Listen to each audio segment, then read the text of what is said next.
नमस्कार, मैं पूजा दीक्षित और आप देख रहे हैं मंडल न्यूज़। आज हम संजय जी अग्रवाल जो हमारे अमरावती के जाने माने त्वचा चिकित्सक हैं, उनके पास आए हैं।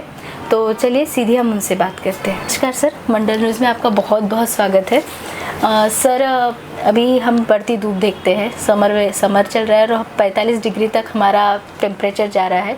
तो इससे हमारे त्वचा को कुछ नुकसान होते हैं और इससे देखभाल हम कैसे कर सकते हैं हमारे स्किन की?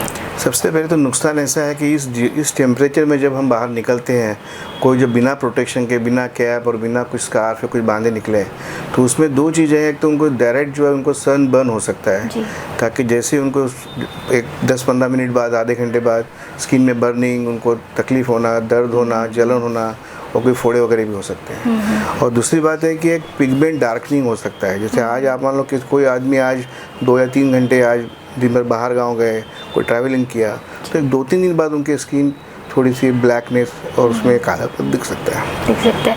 और इससे बचाव के लिए हम क्या क्या कर सकते हैं? इसमें सबसे पहले जैसे हम लोग यूज़ करते हैं, स्कार्फ यूज़ करते हैं, कैप यूज़ करते हैं, गॉगल यूज़ करते हैं, और सनस्क्रीन भी आजकल सब अच्छे अवेलेबल है। तो आप कोई भी सनस्क्रीन जो है, एक तो डॉक्टर की सलाह से, एडवाइस से ज़्यादा अच्छा है। तो कोई भी एक SPF 50 के ऊपर वाला जो सनस्क्रीन है वो ज़्यादा इफेक्ट होता है। अब सनस्क्रीन का यूज़ भी जो है वो एक अपने आप में एक अलग से एक कि कौन सी स्किन को कौन सा होगा, ये थोड़ा सा डॉक्टर ही अच्छे से बता सकते हैं। तो इन शॉर्ट आपको कैप है, गॉगल्स है, आपको प्रोटेक्टिव आपका जो सन कोट है, ये सब पहनना बहुत ज़्यादा ज़रूरी है। और बने वहाँ तक तो अब इस तरह की जो धूप में दोपहर में थोड़ा सा कम से कम 11 बजे से लेकर तो शाम के 4 से 5 का समय थोड़ा सा ज़्यादा होता है, जिसमें हीट एनर्जी ज़्यादा होती है। तो साथ ही आप सनस्क्रीन के साथ ही हमने खान पान का भी कुछ ज़्यादा ध्यान रखना चाहिए?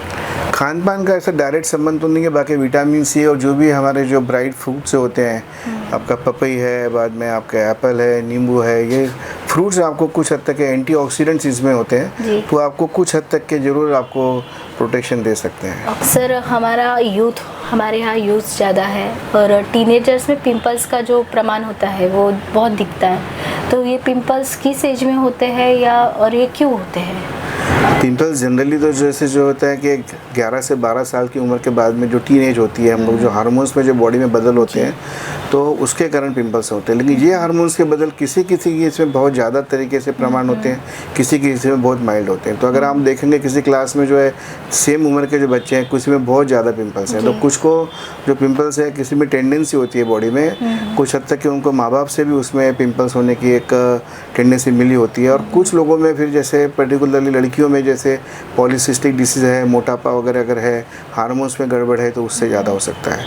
और उसके साथ साथ इरेगुलर जो लाइफस्टाइल है, जो खाने में हम लोग जो है, इनके बच्चे लोग जो आजकल जो फास्ट फूड का खाते हैं, ऑयली फूड खाते हैं, पैकेट फूड खाते हैं, डेयरी प्रोडक्ट्स खाते हैं, उन सब चीज़ों से भी पिंपल्स होने की संभावना ज़्यादा होती है।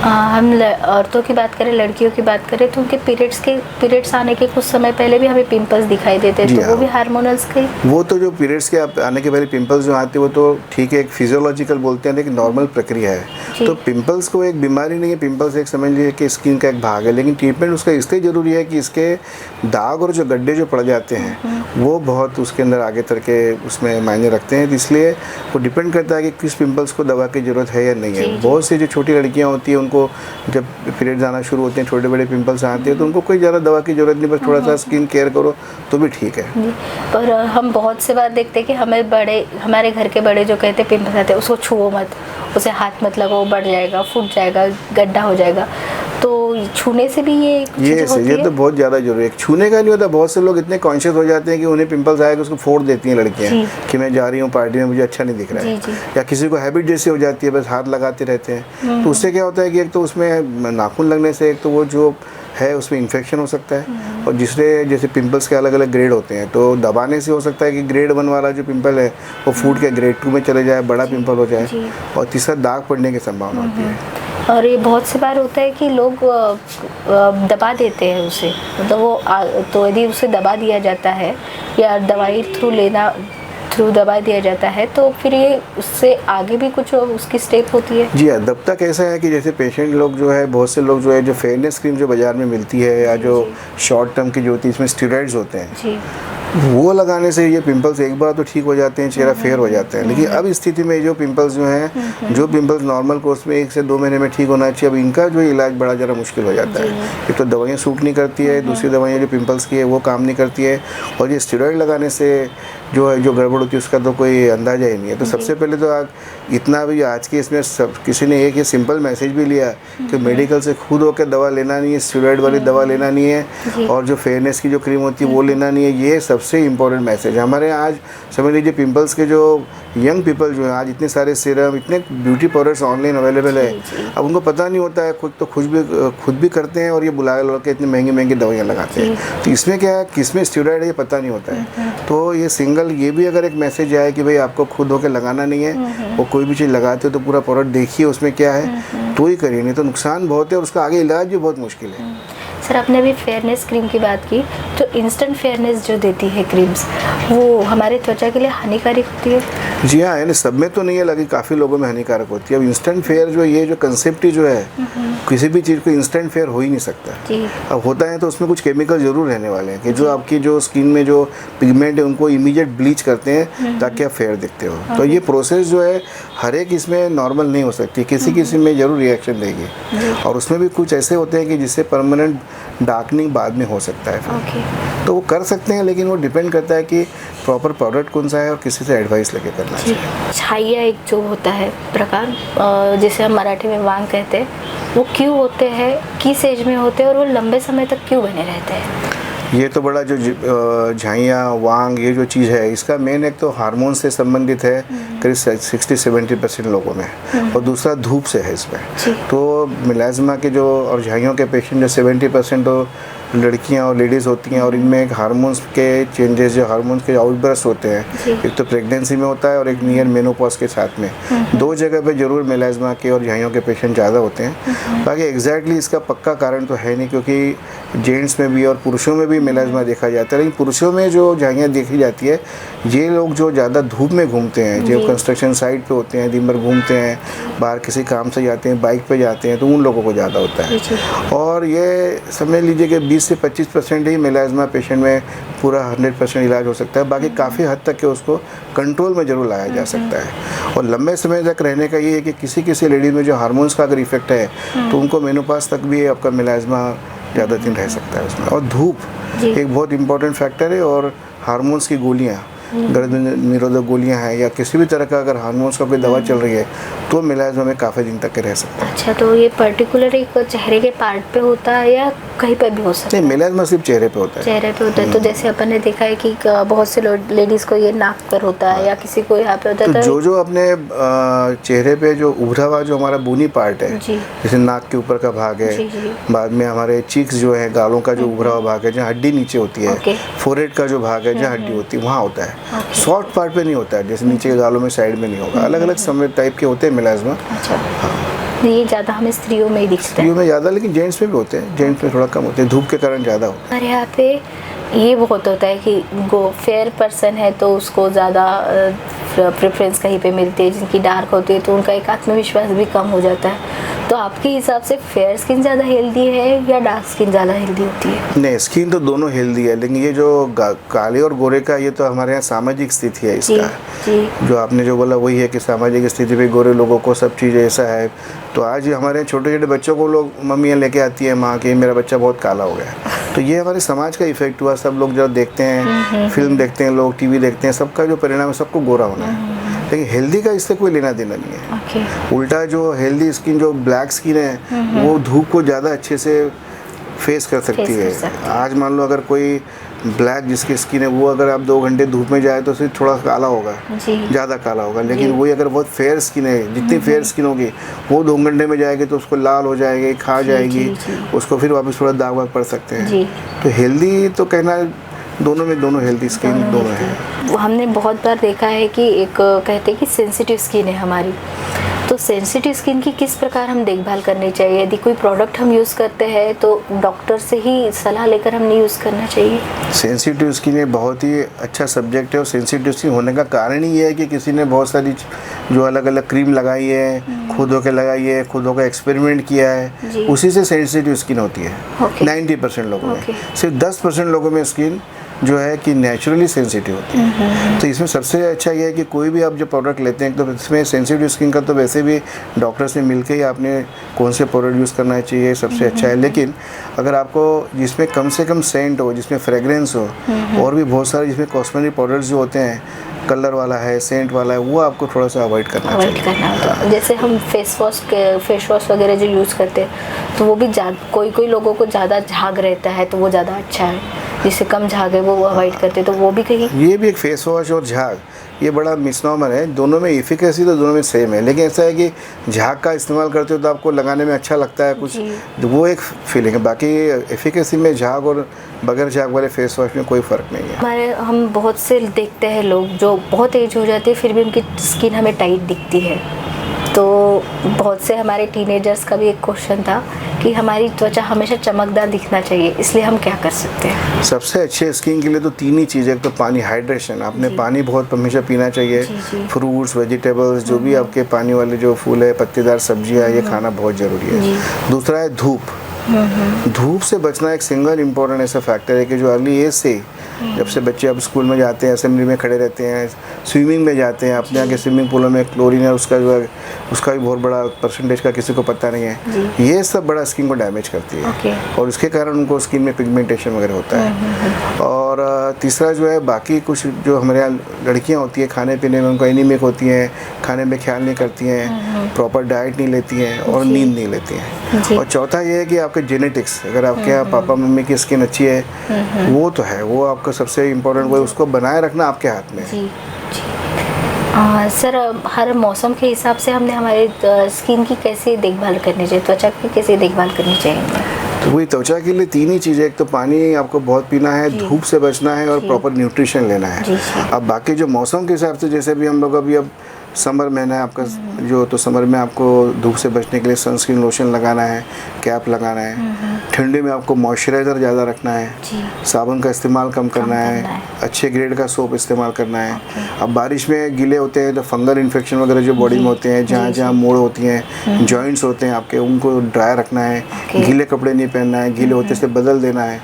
ये बेसिक समझ लीजिए कि आपको जो स्किन की केयर है जो लेना है। बाकी हर मौसम के हिसाब से कुछ बीमारी अलग अलग होती है, उसका इलाज फिर रिस्पेक्ट उस अलग से होता है। एक ब्रेक लेते हैं। सर एक ये पूछ सकते हैं कि अपन जो हमारे मस्से वगैरह जो होते हैं तो एक स्किन की इसमें आता है इसमें क्या है, तो उसमें तो वो ये कि दवा लगाने का निकालने का ट्रीटमेंट होता है। छोटे बच्चों को भी पूछ सकते हो तुम्हारा, तो बहुत जल्दी हो गया ना, 10 मिनट में। सर यदि हम छोटे बच्चों की बात करते हैं तो बच्चों में एक नॉर्मल ऐसी कोई स्किन डिसीज़ है जो हमें देखने मिलती है और उसे क्योर कैसे किया जा सकता है?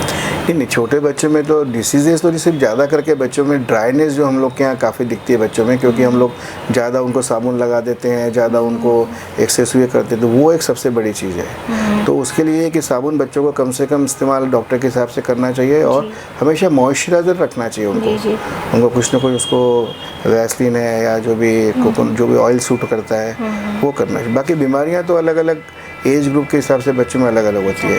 और सर एक हम देखते हैं कि आजकल बच्चों को जो पहले की डिलीवरीज होती थी तो बच्चों को तुरंत नहलाया जाता था, और अभी हम देखते हैं तो बच्चों को नहलाया नहीं जाता है, क्लीन किया जाता है, साफ़ करके माँ के पास देते हैं। तो बहुत से माओं में एक ये है कि बच्चे को नहलाने करके स्किन डिसीज़ हुआ, तो ये भी कहीं होता है? नहीं, बहुत बड़ा गैर समझ है वो, इससे कोई लेना देना नहीं है।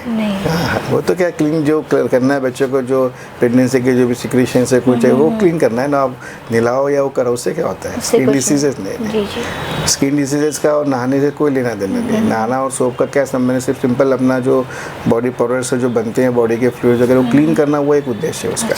नहला है नहीं तो भी कोई फ़र्क नहीं पड़ता। क्या फ़र्क पड़ता है उसमें? तो हम देखते हैं सर कि बहुत से एज में अपने चेहरे पर या खास करके हम गर्दन के साइड देखें तो मस्से जो होते हैं वो होते हैं, तो वो क्यों होते हैं और उसको निकालने का कोई इलाज होता है? जो गर्दन के पास के जो मस्से हैं उनके लिए 3 कारण है। एक तो मोटापा, दूसरा प्रेगनेंसी, तीसरा कोई गर्भ निरोधक गोलियां खा रहे वो, और चौथा ये भी है कि जो डायबिटीज़ वाले पेशेंट होते हैं उन लोगों को ज़्यादा करके होता है। वैसे तो ये मस्सों का कोई तकलीफ नहीं है, सिर्फ दिखने में जो दिखते हैं कि हम लोगों को कोई मस्से हो गए, ये एक उसका है। बहुत छोटे मस्सों को तो दवा लगा के जो है ट्रीटमेंट है उसके लिए निकल सकते हैं। कुछ दवाइयाँ पेशेंट खुद भी लगा सकते हैं, कुछ डॉक्टर खुद लगाते हैं। लेकिन जो थोड़े बड़े मस्से जो होते हैं उनको बहुत सिंपल तरीके से कोई भी स्किन के डॉक्टर जो है वो सब निकालना उसके लिए एक तरीका है। लेज़र से भी निकाल सकते हैं और भी निकालने के 2-3 तरीके हैं जी। और अभी आपने लेज़र की बात की सर, तो हम बहुत से जो यूथ्स है, जो लेडीज़ है, जिनके वो वैक्सिंग वगैरह जो करती है, तो बहुत बार फेस वैक्सिंग वगैरह जो हम सुनते हैं, तो उससे भी हमारे त्वचा को, फेस की त्वचा को कुछ फ़र्क पड़ता है? कुछ लोगों को हेयर वैक्सीन से पिंपल्स आना, वहाँ की स्किन थोड़ी ख़राब होना, वो हो सकता है। बाकी वैक्सीन तो, और किसी को तो वैक्सीन पैर और हाथ पे भी पिंपल्स और बाकी कुछ आ सकते हैं। लेकिन कुछ लोगों में तो वो उनको समझ में आ सकता है किस तरह से है, तो वो लोग अपना वैक्स करने का तरीका बदल सकते हैं, वैक्स जो चूज़ करते हैं वो बदल सकते हैं। और अभी हम देखते हैं कि लेज़र थ्रू भी जड़ से जो बाल नहीं आना, जो बार बार आते हैं महीने में, जो कुछ भी होता है, तो बहुत से लोग वो अंडर पार्ट्स में भी वगैरह लेज़र का यूज़ करते हैं, तो उससे भी बॉडी पर कुछ इफेक्ट होता है? नहीं, कोई इफेक्ट नहीं होता। वो तो जो करने वाले डॉक्टर बताते हैं, थोड़ा बहुत तो कि कोई करने के बाद इमीडिएट 1-2 दिन कोई रेडनेस वगैरह रहे। और वो जो बाल जो है आपके जो है, जहाँ चेहरे के बाल, जहाँ की जो हम लोग हार्मोन डिपेंडेंट बोलते हैं, उसमें रिस्पॉन्स 60-70% होता है हेयर रिमूवल का। लेकिन जो अंडर आर्म्स है और बाकी की बॉडी पे जो हेयर रिमूवल का, उसके रिजल्ट बहुत ज़्यादा अच्छे हैं। परसेंटेज ऑफ सक्सेस उसमें ज़्यादा है, क्योंकि वो नॉन हार्मोनल डिपेंडेंट होते हैं। तो लेज़र ट्रीटमेंट करने के बाद भी कुछ रहती है कि हमने ये लेज़र ट्रीटमेंट के बाद भी यदि लेज़र ट्रीटमेंट करवाई है, तो उसके बाद हमें कुछ प्रिकॉशंस लेना पड़ती है? नहीं, वो तो जो लेज़र करने वाले से डॉक्टर पूरा प्रोटोकॉल होता है उसका, कि आपको पहले क्या करना है, लेज़र के समय क्या करना है, बाद में क्या करना है। पेशेंट को ऐसे बहुत कुछ ख्याल नहीं है। सिर्फ जो अगर चेहरे पे लेज़र किसी भी तरह की कोई प्रोसीजर होती है, कॉस्मेटिक कोई भी पीलिंग है या कोई भी करते हैं, उससे धूप से बचना सबसे ज़रूरी एक तो बात है। और बाकी तो जो इंस्ट्रक्शंस बताए वो बाकी अलग से एक्स्ट्रा कोई प्रिकॉशन नहीं है उसमें। और उसमें हेयर के जो लेज़र के जो निकालने के साइकिल्स जो होते हैं वो बराबर फॉलो करना चाहिए पेशेंट ने। जितना बराबर वो जो हर एक मशीन का, हर एक डॉक्टर का, हर एक इसका प्रोटोकॉल होता है, वो हिसाब से आप फॉलो करेंगे तो उसके रिजल्ट्स कभी भी ज़्यादा अच्छे हैं। और हम अभी देखते हैं डायबिटिक पेशेंट्स बहुत ज़्यादा है और कैंसर पेशेंट्स बहुत ज़्यादा हो गए, जो इनकी रेगुलर दवाइयाँ शुरू होती है, तो इससे भी स्किन पर कुछ इफेक्ट होते हैं? नहीं, वो तो एक पर्टिकुलर कुछ दवाइयों के डेफिनेटली कुछ लिखे होते हैं कि ऐसे ऐसा होने वाला है, लेकिन ऐसा कुछ बहुत कम परसेंटेज में होता है। और वो जो दवा ट्रीटमेंट देने वाले डॉक्टर हैं उनको पता होता है, तो जैसे पेशेंट को बताएंगे तो वो बताएंगे कि भाई आपको स्किन का ऐसा हुआ, तो वो है तो स्किन के डॉक्टर को या खुद ही केयर करेंगे। बाकी ऐसा कैंसर और इसकी दवा से बहुत ज़्यादा है। कैंसर वालों का पता है कि भाई बाल जाते हैं, है ना, कुछ दवाइयों के, कैंसर की दवाइयों से पिंपल्स वगैरह आते हैं जो नई तरह के हैं। तो लेकिन ये पहले सारे का सारा जो ट्रीटमेंट और प्रोटोकॉल पहले ही पेशेंट को बता दिया जाता है कि आपको ये ऐसा है। तो पेशेंट अगर फॉलो रखेंगे तो उनको समझ में आ जाएगा कि अपने को कोई स्किन का कोई प्रॉब्लम हो रहा है। टीबी की दवाइयों से बहुत ज़्यादा होता है, खा जाती है, तो वो उसमें आपको डॉक्टर से आप बता के करेंगे तो उसका जो सोल्यूशन है और उसका क्या रास्ता हो सकता है, ये होगा। जी सर, अभी हम छोटे बच्चों में गौर का जो एक प्रमाण अभी फ़िलहाल बहुत बढ़ा हुआ है, तो उसके पीछे क्या कारण हो सकते हैं बच्चों को होने में? नहीं, गौर जो हम लोग बोलते हैं वो तो जनरली वायरल इन्फेक्शन होते हैं, और अलग अलग तरह के वायरल इन्फेक्शन, अलग अलग तरीके के इरप्शन जो गौर आ सकता है। गौर एक शब्द, एक समझ लीजिए एक जनरल आदमी के लिए भाई बुखार आया और कुछ चत्ते दिख रहे हैं, चिकत्ते दिख रहे हैं, तो गौर है। अब गौर में ज़्यादा कि मीजल्स हो सकता है, चिकन पॉक्स हो सकती है, तो ये अलग अलग, ये 2 कॉमनेस्ट है। चिकन पॉक्स सबसे कॉमन है। चिकन पॉक्स में बुखार के साथ साथ में पानी भरे फोड़े आते हैं, और जनरली सभी को समझ में आ जाता है। इसको कोई लोग छोटी माता भी बोलते हैं। तो अब ये डिपेंड करता है कि किस तरह के है। तो ज़्यादातर बच्चों में तो कोई ज़्यादा इलाज ना करते, अपने आप भी जाते हैं, लेकिन हो सकता है तो डॉक्टर को जरूर दिखा के उसका इमीडिएट ट्रीटमेंट करना चाहिए, क्योंकि चिकन पॉक्स ठीक होने के बाद उसके दाग और गड्ढे रहने के भी कभी चांस होते हैं। थोड़े बड़े बच्चों में थोड़ा सा इसका इफेक्ट थोड़ा ज़्यादा तेज होता है, वैसे ही बड़े लोगों में भी इसका चिकन पॉक्स कभी कभी बहुत सीवियर होती है। हाँ, और ये भी मतलब कहा जाता है यदि एक बार गौर या चिकन पॉक्स आपको हो चुका है तो फिर से होता नहीं है, तो ये सच है? कुछ हद तक ठीक है, क्योंकि हम लोग एक बार या तो वैक्सीन लिए हुए रहते हैं उसका इफेक्ट, लेकिन एक समझ लीजिए 5 से 10 साल तक तो जरूर रहता है। लेकिन बाद में ये जरूरी नहीं है कि आपको एक बार चिकन पॉक्स हुआ तो होगा नहीं। हाँ सर, और एक हम छोटे बच्चों में देखते हैं जो पित्तीज वर्ड है, वो क्यों होता है और उसका प्रिकॉशंस क्या ले सकते हैं? हाँ, ये बहुत ही कॉमन पित्ती या अर्टिकेरिया कोई बोलते हैं, कोई बोलते हैं कि उसको एलर्जी हो गई है, तो ऐसे 3 तरह से ऐसे अलग अलग नाम होते हैं। हाँ, तो इसमें जो बच्चे होते हैं उनको खाज के साथ साथ में लाल लाल ऐसे उभरे हुए चट्टे आते हैं जो अपने आप ही एक किसी के 12 घंटे में 24 घंटे में अपने आप कम भी हो जाते हैं। तो इसमें अब खाने पीने की चीज़ों की एलर्जी से लेके तो वायरल इन्फेक्शन से लेके तो पेट खराब होने से बहुत सारे कारण हैं। और इसमें एक ही है कि बस स्टेरॉइड नाम की दवा जो होती है वो उन्होंने कभी खुद होके या किसी से नहीं लेना चाहिए, क्योंकि ये टेम्परेरी होता है और दवाइयों से बिल्कुल ठीक हो जाता है। छोटे बच्चों का तो अर्टिकेरिया जनरली ठीक हो ही जाता है। अब इसमें कौन से कारण से है तो डॉक्टर बताते हैं, बाकी जो एलर्जी की जो दवाइयाँ वगैरह होती है। अब इसमें बार बार होने का कारण ये है कि जब तक हमें पता नहीं चलता कि किस कारण से हो रहा है, तो वो उसके लिए फिर अलग अलग जांच और अलग अलग डिपेंड करता है किस तरह का पेशेंट कब आते हैं, वो हिसाब से करते हैं। ओके। और सर एक हम बहुत बार सुनते हैं कि नागिन हो गई है, तो ये एग्जैक्ट होता क्या है और ये स्किन डिसीज़ है तो ये होती क्यों है? हाँ, ये नागिन की बीमारी के बारे में बहुत बड़ा गैर समझ और गलत फहमियाँ हमारे लोगों में, क्योंकि जो नागिन की जो एक्चुअली इसका नाम है हर्पीज जोस्टर। जैसे भी हमने बताया कि जो चिकन पॉक्स जो होता है बचपन में, तो चिकन पॉक्स के इन्फेक्शन जो होता है उस समय जो वायरस जो उसके होते हैं एक बार नाक के थ्रू हमारे बॉडी में अंदर जाते हैं। चिकन पॉक्स होने के बाद में वो जंतु हमारे बॉडी में किसी टिश्यूज़ में जमा होते हैं और वो एक बार ज़िंदगी में 1 या 2 बार कभी बाहर निकलते, उस वक्त में उस इन्फेक्शन के कारण नागिन होती है। तो नागिन जो होती है वो कोई बाहर से इन्फेक्शन नहीं आया, अपने बॉडी में कहीं एक्टिवेट हुआ है। अब क्यों होता है इसका कारण नहीं है, कभी बुखार होने से या कोई और बीमारियाँ होने से, किसी को दवाइयाँ कोई चालू है तो उसके कारण हो सकता है। तो इसमें एक इमीडिएटली एक ही साइड में, इसका एक स्ट्राइकिंग फीचर यह है कि एक ही साइड में होता है और उसी साइड में इसको पानी भरे हुए फोड़े जैसे आते हैं, लाल होते हैं, उसमें पीप भरता है और इसके साथ किसी को जलन, किसी को दर्द और किसी को बहुत ज़्यादा दर्द होता है। अब ये बहुत एक साइड में दिखने से सब लोग इसको नागिन, कोई बोलता है कि मकड़ी रगड़ गई, अलग अलग तरीके से उसके नाम है। तो इसमें एक ही है कि घरगुती आपने जो भी कोई बोलते हैं, अब इसमें हर तीसरे आदमी के बाद इसके लिए दवा है, तो वो करने से। और सबसे पहली बात तो जितना जल्दी आप डॉक्टर के पास जाओगे, सिर्फ ये एक बीमारी ऐसी है कि जितना जल्दी आप जाते हो उसका इफ़ेक्ट दवाइयों का बहुत ज़्यादा अच्छा होता है, क्योंकि इसमें जो वायरल जो दवाइयाँ एंटीवायरल ड्रग्स हैं बहुत इफ़ेक्टिव हैं और उसके कारण जो ये नागिन के बाद का जो दर्द रह जाता है बहुत से लोगों में, और 50 साल की उम्र के बाद वाले लोगों को जब नागिन होती है तो नागिन तो ठीक हो जाती है, लेकिन उतनी एरिया में उन लोगों को दर्द है, जलन है, काफ़ी दिन तक रह सकती है। तो वो आप कम कर सकते हैं कब, जैसे आप जल्दी से जल्दी पहुंचते हैं। तो इसमें एक ये है कि जैसे किसी को लगे कि अपने को एक साइड में किसी भी तरह का लाल चकत्ते आ रहे हैं, कुछ खाज आ रही है, कुछ फोड़े जैसे है, इमीडिएट आपको डॉक्टर को दिखाइए। तो जितनी जल्दी आप वो दवा शुरू करोगे, इस बीमारी में जल्दी ट्रीटमेंट का बहुत ज़्यादा असर हो सकता है। सर हमारे दर्शक को आप स्किन रिलेटेड अपने प्रिकॉशंस किस तरीके से ले सकते हैं, ऑल जनरल जो रहते हैं हर एज ग्रुप के, तो उनके लिए क्या कहना चाहेंगे आप? उनके लिए कि एक तो आपको धूप से बचना है, पानी बहुत पीना है और आपके लाइफस्टाइल को जो है, जैसे लाइफस्टाइल आपको बाकी बॉडी को इफेक्ट करती है वो स्किन को इफेक्ट करती है। बस। तो हमारे साथ थे संजय जी अग्रवाल, जो हमारे अमरावती के जाने माने एक त्वचा चिकित्सक है। सर आपने हमारे मंडल में उसका आपका बहुत कीमती समय दिया, उसके लिए बहुत बहुत धन्यवाद। Thank you very much. और ऐसे ही नए नए विषय लेके हम आपके सामने हमेशा हाजिर होते रहेंगे। हमें दीजिए इजाज़त। धन्यवाद।